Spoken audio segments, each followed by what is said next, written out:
and welcome to Ready Forensicator One. Slides are going to be a little bit of fun today. I'm a huge fan of this book, of the book Ready Player One, so just watch out for that. In the book Ready Player One, there are two groups of people trying to win the contest. There's Gunters and there's Sixers. The Sixers, due to their bad reputation and their underhanded tactics, are referred to as sucksaws. So my question to you today is, which one are you? Are you a gunter or a sucksaw? And what makes the real difference between a forensic gunter and a sucksaw? Well, as some of you know, I'm a native Englishman living in Texas. We moved here about 6.5 years ago. And before making that international move, I was somewhat of a technology hoarder. I would never throw anything away because I might find a use for it again sometime. Our house and our garage were littered with old computers, hard drives, RAM chips, motherboards, you name it, we had it. I even had an old point of sale computer that I had rescued from behind an old computer store. Yes, I'm aware I had a problem. Thank you very much for pointing that out. This obviously drove my poor wife insane. We moved twice, and I'd managed to keep hold of all of this old tech in the unlikely event that one day it would become useful again. It didn't. I was cured of my hoarded tendencies when we made this international move. We moved to Dallas, and we got rid of pretty much everything that we owned and started over again. We made the journey with just 5 suitcases, one for each person in the family, and I can tell you it's pretty liberating, and I would recommend it. When I started work at my Dallas-based job, I was told to make the lab and the processes my own.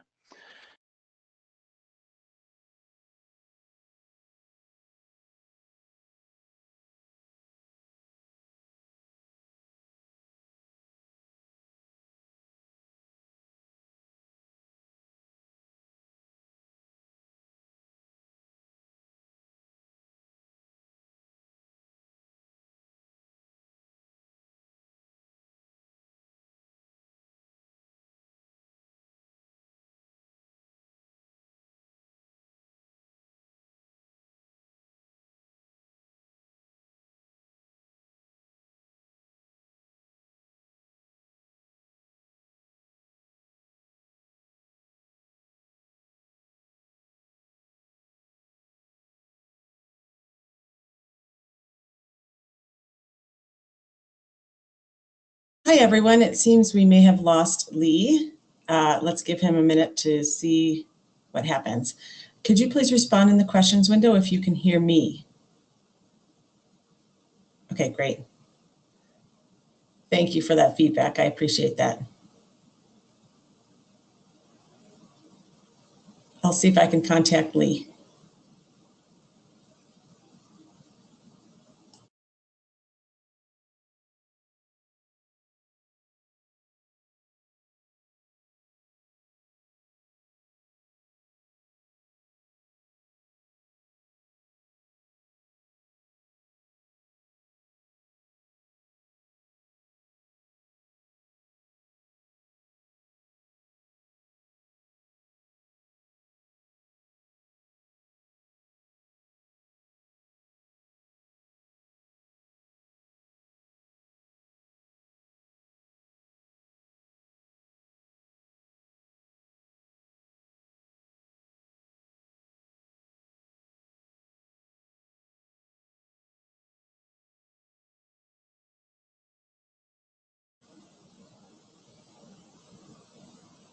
All right, I still can't hear you, Lee. It looks like you responded. It looks like you're not joined via audio. Maybe you could switch to telephone, please.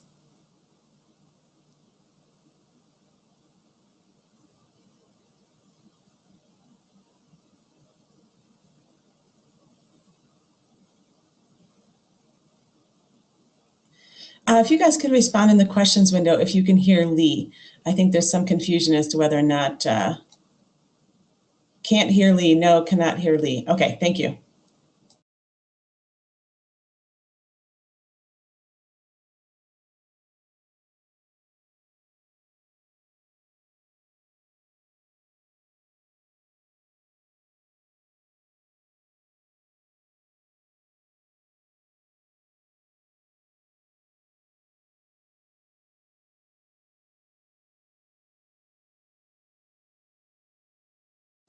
All right, I apologize for the lack of audio here and the delay. I have sent him a message in the hopes that he'll switch to telephone. In the meantime, I'd like to let you all know that you can find your CEUs for all completed webcasts by logging into your SANS portal account, navigate to your account dashboard, then click My Webcasts. You can then download your CEU on the right-hand side of the web page. All right, I'll be back in a moment.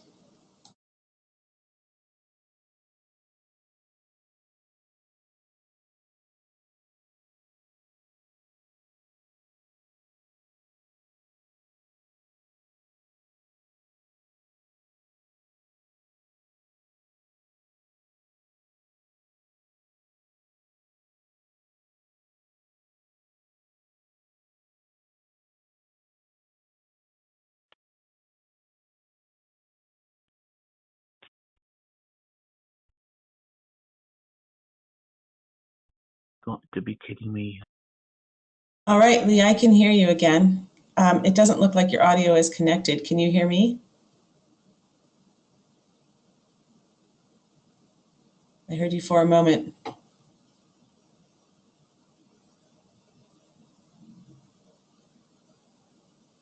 Okay, everyone heard the same thing. Thanks.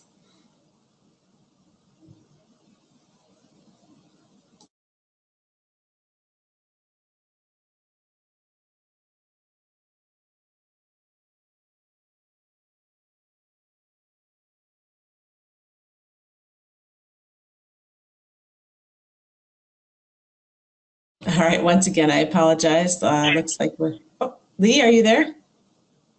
Yeah, I managed to dial in now. Okay, great. All right, well, we can hear you. I'll go ahead and go on mute.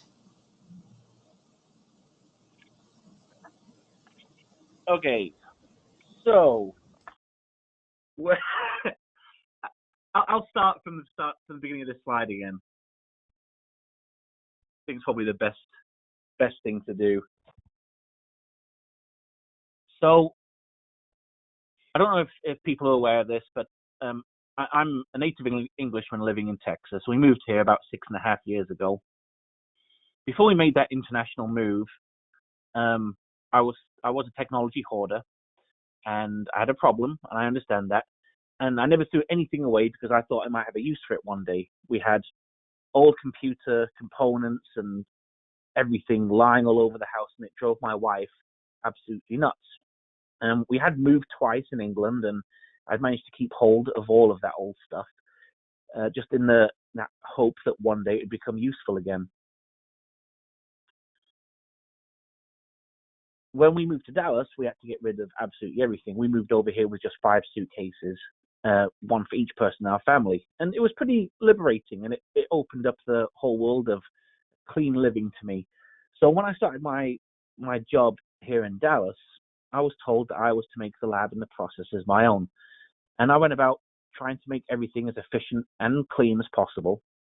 And there was one cubicle in our lab, which was affectionately referred to as the junk cubicle. And my OCD nature kind of took over. And in a cleaning frenzy, I threw most of that stuff out and sent it away for recycling. And I had a really good feeling about this until a couple of days later when we had a request from attorney saying we've got like 200 floppy disks we need to get the data from. And I thought, well, it's not ideal, but we have a USB floppy drive and we can always buy more on Amazon if we need to. They're not very expensive.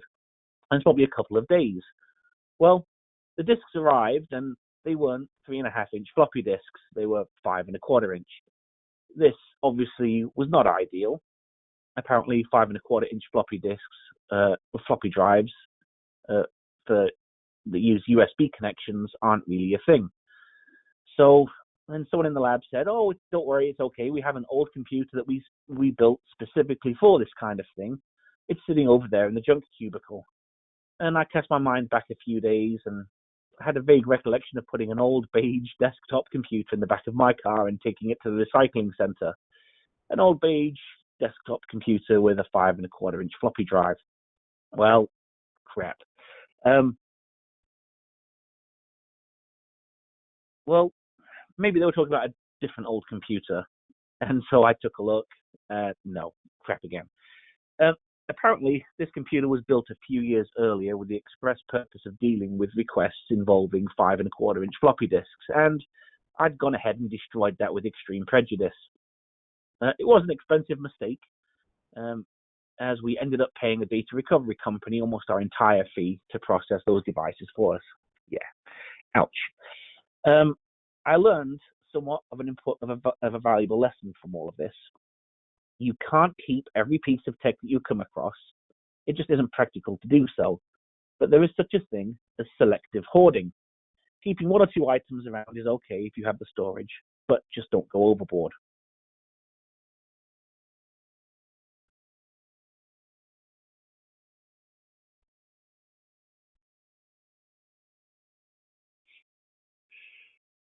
So what can you do when you're faced with old items? Well, there's a couple of things here to consider. First of all, technology does not age well. Most of the data that we deal with is from old technology is magnetic data storage. Backup tapes can typically store data for up to 10 years before they start to demagnetize and lose data. Floppy disks are actually quite surprisingly resilient. They last 10 to 20 years before they start to lose data. Hard disks are awful. They can start to demagnetize and lose data in as little as 3 years.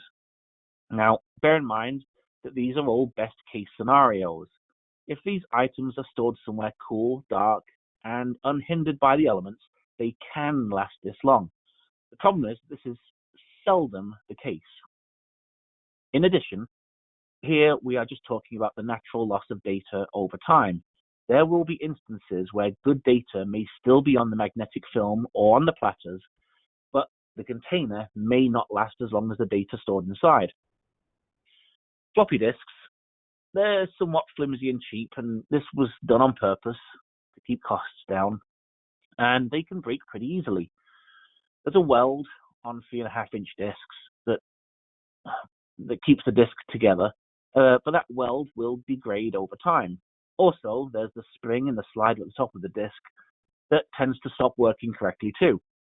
In other words, the outer casing of a disk may fall apart long before the data has degraded. Be very aware of this. If a disk falls apart inside a drive, it will be damaging to both the data and to the drive itself. Before attempting to image or analyze such devices, you should conduct a thorough physical examination. If you think there's a risk that the outer casing of a disk may not withstand the process, it is a fairly trivial matter to transplant the magnetic media into a new casing. Just make sure you have something as similar to the original as possible. Hard drives are so much worse.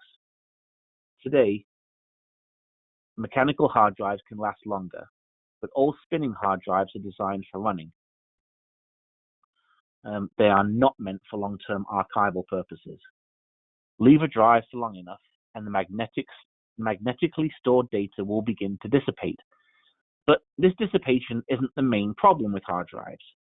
When a drive powers on, the platters spin very, very fast, and it causes the microscopic debris on the platters to be thrown into small collectors inside the drive. In addition to this, the spinning of the platters pushes air out of the body of the drive and creates a vacuum. This means that the inside of the drive is basically a compressed environment, like when you're flying on a plane. A hard drive depends hugely on this compression to keep things in balance. The issue at that point becomes entropy. Nature doesn't like unbalance, so it will attempt to return the vacuum inside the drive to a normal state. If you leave the drive unpowered for long enough, it will start to decompress. When this happens, there is a risk that the platters will become misaligned and crooked. If this happens and you power on the drive, you could cause irreparable damage to the platters and the heads inside the drive. Replacing a head is often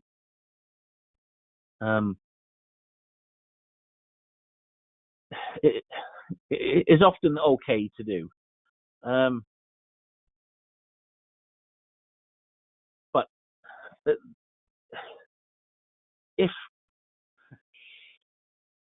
if you power on a drive that has misaligned or crooked platters inside, the head could rub against those platters, destroy data. Replacing heads on those drives is easy, but replacing the damaged data is not so much. You obviously need to take care with such devices. Another issue that we'll run into is trying to determine what something actually is. So take this, for example. What is this thing? If you were born in the last 3 decades, you'll likely never have seen one of these before. I mean, it kind of looks like a floppy disk, but rest assured, if you try to put this in a 3.5-inch floppy drive, you're going to need a pair of tweezers and possibly a new drive. This is a 3-inch compact floppy disk, created to replace the rather flimsy 5.25-inch floppies. They were used on a handful of computers in the early to mid 1980s. I used these as my family's Peyton Einstein computer when I was a child. Now, if you weren't a geeky child living in the UK in the 80s, the chances are you've never heard of this computer before. And that is my point here. If we can't identify something, how would we have any hope of conducting any kind of analysis? You might have a tech connoisseur in your midst that can identify such things quickly and easily, but not everyone has a Dave Cowan on hand. Obviously, you can search for part numbers, manufacturers, and so on. But what if you don't have those, or the manufacturer no longer exists, which is the case in many of these instances? You might have some luck on social media if you posted a picture of the item on Twitter, but that probably isn't the most ideal thing, because if opposing attorneys see you doing this, they'll likely make a big deal of it when you're called upon to testify.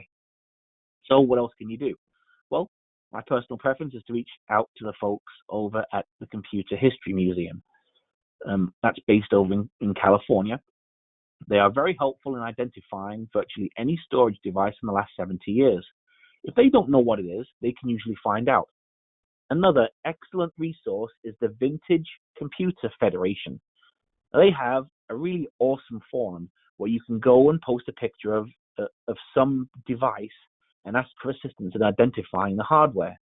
Now, be warned that the people on that forum are pretty hardcore, and you may be thoroughly mocked for your ignorance. So, remember that old computer that I threw away when I started at my Dallas job? Well, even if we kept it, there was a chance there was going to be a time when we encountered something that was going to be too old for us to handle properly. Floppy disks, in all of their varieties, only need a drive and potentially some minor repair work to read them. But this isn't all we have to deal with. I was pretty lucky when I was growing up. My dad, he wasn't as much of a geek as me, but he really liked techie things, and we all always had some kind of computer in the house, whether it was a Spectrum or an Amiga or a PC. Our first laptop looked something like this. WordStar was simply awesome, as was the dot matrix printer that we had at the time. As the use of the PC became more widely adopted, we moved on to the Amstrad PC 2286/40. I'm sure some of you never heard of that before either. This thing had a whopping 40 megabyte hard drive. Now, you might hear that and think, wow, 40 megabytes. We could image that in just a few seconds. That's going to be really straightforward. No. At the time that this computer and many of its contemporaries were in use, the PATER, or what we call the IDE standard, wasn't really a common thing. Instead, many of the hard drives used the ST506 interface. Now, I've checked with Tableau and with Weavertech and a few others, and they don't appear to stock adapters for this type of drive. Now, that's not really surprising, as you're unlikely to see one of these. And in fact, I'd say you'll probably never see one in your entire career unless you're extremely unlucky. Now, I've been unlucky a couple of times. Once on the crap tables at Vegas, and once when one of these drives landed in my office. According to the owner, it contained critical information that they couldn't live without, despite the fact that this drive had been sitting unused for nearly 20 years. And of course, the original computer was nowhere to be found either. So what do you do in instances such as these? Well, I can tell you that eBay was no help whatsoever. We did eventually manage to source a critical component, though. These drives aren't seen by the BIOS on their own. They actually need a separate controller board to communicate directly with the BIOS. So the board kind of contains what's called a BIOS extension. Then what you need to do is link the hard drive to the controller board, and the controller board gets plugged into a motherboard. Now, to link that hard drive to the controller board requires a specific cable. Now, what you can do is take an old floppy disk cable and rejig it somewhat. There's a wiring diagram available on the internet, which is you can easily find. I won't bore you with the details here. Just make sure that you terminate the cable. That's very important, otherwise the drive just won't work. After all of this, you then have the pleasure of dealing with all of the jumper switches and all of the other settings on the computer in order to try and get this drive to be seen. You may have some tech wizard in your office that can figure out how to make this drive be read on a modern computer, but the chances are you'll need to find a compatible host system instead, especially given the amount of time that you're going to invest into this. So yes, a 40 megabyte hard drive you might have imaged in just a few seconds has now turned into several days of work. And just in case you're interested in hearing, no, we never did get the data off that drive. So what are some of the other obstacles we see? Well, I recently had a conversation with another forensics professional in which he said that he was given a laser disc. Now, again, the claim was that it contained important information that needed to be recovered. And he poured days of research into finding someone or something that could read the data from this thing. Eventually, he was able to speak to someone at Sony. And this person apparently knew more about Laserdisc at Sony than anyone else in the company. Unfortunately, the sum total of his knowledge was that he knew there were video discs and data discs, but he had no idea how to read data discs. So, not very hopeful, I'm sure you'll agree. The team that had been formed to deal with this format had long since been disbanded, and all of the individuals involved with the project were now retired. So, what do? Well, I can tell you that Laserdisc sits untouched in their evidence room to this day. So, what's the conclusion that we can draw from these experiences? Well, there isn't one really. Even if you can identify the items, you may not be able to extract the data. In most of these cases, modern computer systems just don't do the job. You need to weigh the cost of purchasing or renting something against the benefit of getting access to the data, if there is any data to be had at all. Now, imagine purchasing everything you need to read that ST506 drive or this Laserdisc, and then finding out that the drive is broken or that there's no data to be acquired from off the device. So, yeah, a lot of time and money wasted at that point. So my advice is that if you encounter something like a pre-IDE drive, explain to the client that you're going to need to involve a third party and that the cost will need to be swallowed by the client, even if recovery is not successful. Set the expectation up front that recovery is going to be unlikely, then use a reliable data recovery engineer. This is part of what they specialize in. If they can't help, the chances are it can't be recovered. So, what about those times when we are able to deal with the hardware issues? Thankfully, in most instances, these tools that we have at our disposal have the built-in capability to deal with older file systems. So, NCASE, FTK, X-Ways, they all deal with older file systems. If you use Linux, there's usually some kind of plugin or extension for the OS that allows you to read them too. But let's just go back to my old childhood favorite, the Tatung Einstein, which none of you ever heard of before. This is just quirky enough to cause problems. No real internal storage to speak of. Most of the data was stored on those 3-inch floppies, and they're not formatted FAT12 like you'd expect to see on a Microsoft system. They use a proprietary file system, and as far as I can tell, that file system isn't supported by Encase or FTK or X-Ways or even SleuthKit or anything else. Not that I would really expect them to. This is the definition of a niche system, and the money and effort to support such a file system would not be a huge return on investment. So what can we do? Thankfully, there's always anoraks that collect these old systems and find ways to either emulate the software or write software to access the files. Believe it or not, the Tatung Einstein has a cult following.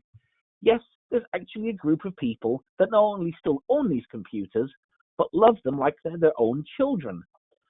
Some of them have even taken the time to write Windows-based software that you can use to read Einstein formatted disks. These little groups can be very useful to us as forensic investigators. In most cases, they've already done a lot of the legwork, so as long as they're responsive and semi-organized, they can typically provide a means to access the data and explain how it was stored in the first place. Keep an eye out for these groups if you ever find yourself in a position where you've got something really odd to look at. And there's the Tatung Einstein. Beautiful.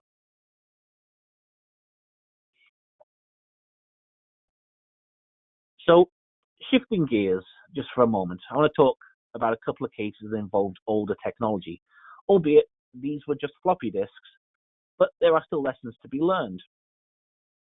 In both of these instances, there was a claim of data being created several years prior, but there were anachronisms. These things can easily catch out experienced forensic examiners because we're so used to seeing things a certain way that if we've seen something 1,000 times, we just kind of accept it as normal, even if it wasn't at the time. First one starts with a man named Tim Langdell. Now, Mr. Langdell runs a company known as Edge Games, and he's probably better known not for his games, but for his litigious nature. Through the 90s and the early 2000s, he tended to get involved in a lot of lawsuits, suing other companies for the use of the word edge in their games and game-related materials. In 2011, however, Mr. Langdell was found on the wrong end of a lawsuit. This lawsuit involved Future Publishing, the publishers of Edge magazine, a computer game review magazine, and this suit took place in the UK. Back in 1993, Future Publishing had licensed the Edge trademark from Langdell in order to publish a magazine of the same name. Later, in 2005, Future Publishing bought that piece of the trademark outright.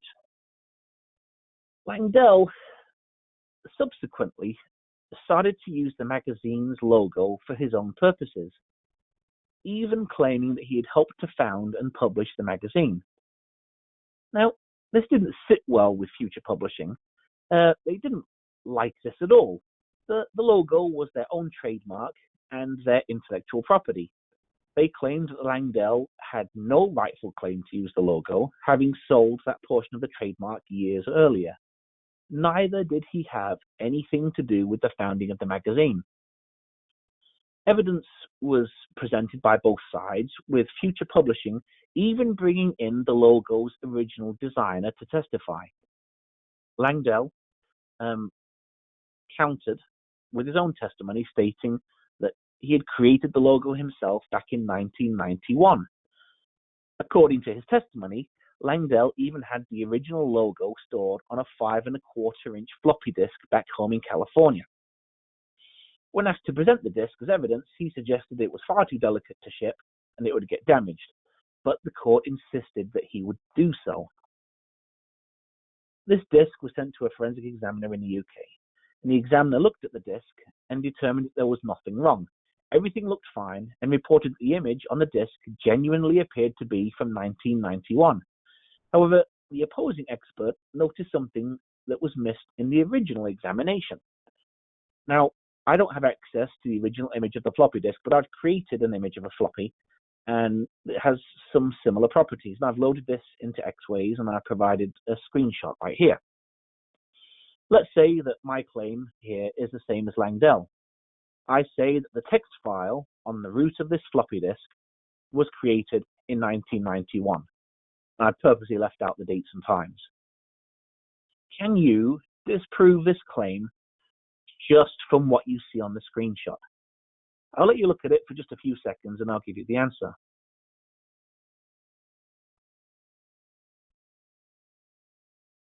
Okay, so what is the answer here? Did I create this file back in the early 90s? Well, I can tell you first of all, no, I didn't. I just did this a few days ago. Well, there's actually a couple of things here. One is pretty soft. The other one is a lot more solid. First, the soft one. Who used the word legit back in 1991? Well, no one. There was other less popular slang, but yeah, anyway. If you get that one, you get 12% of the credit. The second, more damning item is the actual length of the file name itself. Up until the release of Windows 95, all file names were in the 8.3 format, meaning that you could have 8 characters for the name and only 3 characters for the extension. The 3-character extension is still widely used today. When Windows 95 arrived, the FAT file system was able to then use long file names for the first time. As a result, there is no way that my text file could have been created back in 1991. This same logic was applied to Langdell's floppy disk. The file name was longer than the 8.3 standard, and this eventually led to Langdell's defeat in court. After all, if you place fabricated evidence in front of a judge, they're not really going to look upon that very favorably. Now, my question to you is, would you have been Gunter enough to have picked this up if you had been the analyst doing the investigation? Credit where credit's due. It was Tony Dearsley, retired but formerly of Kroll, who was the opposing expert that found the clue that cracked this particular case. The second case I want to bring up is a little more recent, but the story starts a few years back. There were 2 brothers, we'll call them John and Bob, and they lived close to each other. Bob never really had an interest in a relationship, but John longed for companionship. After several failed relationships, he met a beautiful divorcee. She had a young teenage son that John tried to treat as his own. John and Alice were married, but after a few weeks, it became apparent that Alice's son, Daniel, had problems. He would intentionally destroy John's things, threaten him, punch, bite him, all really bad stuff. After a couple of months of this, it was so bad that even Alice recommended sending Daniel away. So Bob stepped in. He got along well with Daniel, and so he agreed to let him stay with him to ease the burden on the family. Bob's home had been used previously as almost like a halfway house for troubled teens, and he'd had good success with these children in the past and helped them turn their lives around and so on. So Daniel went to live with his Uncle Bob in the hope that the boy could be turned around. Things seemed to go well, but fast forward a few years and Daniel started to make accusations against Bob. He claimed that Bob had been sexually abusing him for years and that Bob was not only a collector, but a purveyor of child pornography. He further claimed that Bob would show him his collection of pictures while abusing him. Daniel explained that Bob had a safe where he kept these floppy disks that contained the offending images. Naturally, the police took this accusation very seriously and took Bob's computers and found the floppy disks inside the safe, just as Daniel had stated. The analysis showed that the floppy disk did indeed contain contraband pictures, but none of Bob's computers showed any indication that he'd ever viewed or searched for child pornography. Now you might think, well, he might have covered his tracks, but Bob's computers also didn't have any software installed or show any evidence of software being executed that could have been used to clean up the evidence after the fact. So this all seems pretty inconsistent to Bob's lawyer, so he hired a forensic expert to take a look at the floppy disks. Unfortunately, these disks were allegedly created after 1995, so we can't apply the same logic here as we did with the LANGDELL case. But there was other stuff that we could do. So what did the analyst see? Well, the dates and times of the pictures were all in line with the timeline provided by Daniel. Without access to the original computers used to save these pictures, it seemed as if the facts were pretty clear and Bob was in serious trouble. The analyst looked at the file names, and there was a bit of a clue in these, that something was not quite right. Remember the soft example that we showed earlier with the legit word? Well, a similar kind of principle here. The file names contained words and phrases that seemed to contradict the dates and times of the files. The words and phrases were slang terms and names of groups that purvey child pornography, except that they didn't exist at the time that the files were allegedly created. They came into play like in 2009, 2010, not back in 2003. So somewhat heartened by this, the analyst started to look more closely at the metadata for the floppy disk. And I've included this table here. The file names are changed to protect more innocent minds. We don't want anyone to become emotionally disturbed from this. But as with most storage items, Windows will typically store data as close to the start of the disk as it can. Floppy disks are absolutely no different in that regard. The documents on the disk were all created by Bob back in 2003. The contents of those documents and the file metadata are all evidence of that. They showed that it was like it was like Word 6 or whatever else it was around at the time. But what about those pictures? They all look like they were created around the same time as the documents, right? So there's actually a column that I've not shown to you yet. So let's show you what it was that helped here. Notice anything strange? Well, all of the documents that we know belong to Bob are all positioned close together at the beginning of the disk. Let's try to make this a little bit more clear by ordering by first sector of each file instead of creation date. This now becomes pretty obvious. Here you can see that all of the documents are at the start of the disk. The documents that we know were created back in 2003. But all of the offending images are grouped together later on the disk, even though the creation times are intermingled with the actual documents. This is pretty strange, but potentially explainable. It could have been a cut and paste or something like that. Now, the thing here is that this wasn't just an isolated incident. This was exactly the same on every one of the dozen or so floppy disks that were analyzed. So when you take this into account with the futuristic names of the files and the fact that no contraband was discovered on near Bob's computer, this indicates that something wasn't quite right here. Well, I can tell you that this case did not, in fact, go to court. When Bob's expert showed this evidence to the prosecutor went to confront Daniel, and Daniel admitted to setting up Bob to hurt him and his brother, his stepdad. And Daniel now now that he's in his 20s, is being prosecuted for doing this.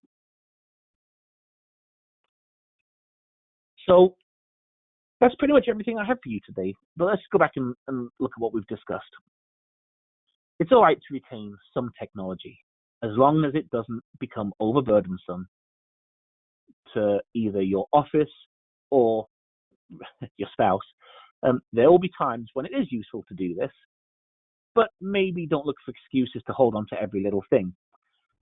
Is that 256 megabyte stick of SD RAM really going to be useful to you again someday?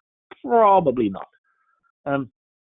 If you don't currently partner with a data recovery company, definitely consider it. In many instances, the cost of using a data recovery expert will likely be cheaper and less time consuming for you and your analysts than trying to figure this stuff out for yourself. If you end up with something that you can't identify or you don't understand, use all of the resources available. Those niche groups, like with the Tatung Einstein, are enormously helpful, and they're more than willing to talk about their pride and their passions for these computers, and they will help you where they can. Finally, when conducting computer investigations on older items, don't think, I know how X works, and then fall into the trap of believing that it has always worked that way. That is the fastest way to become a sucksaw. So, thank you for your time today. If you have any questions, now is the time to ask them. If not, I'm going on eBay to see how much it costs for me to buy a used Tatung Einstein.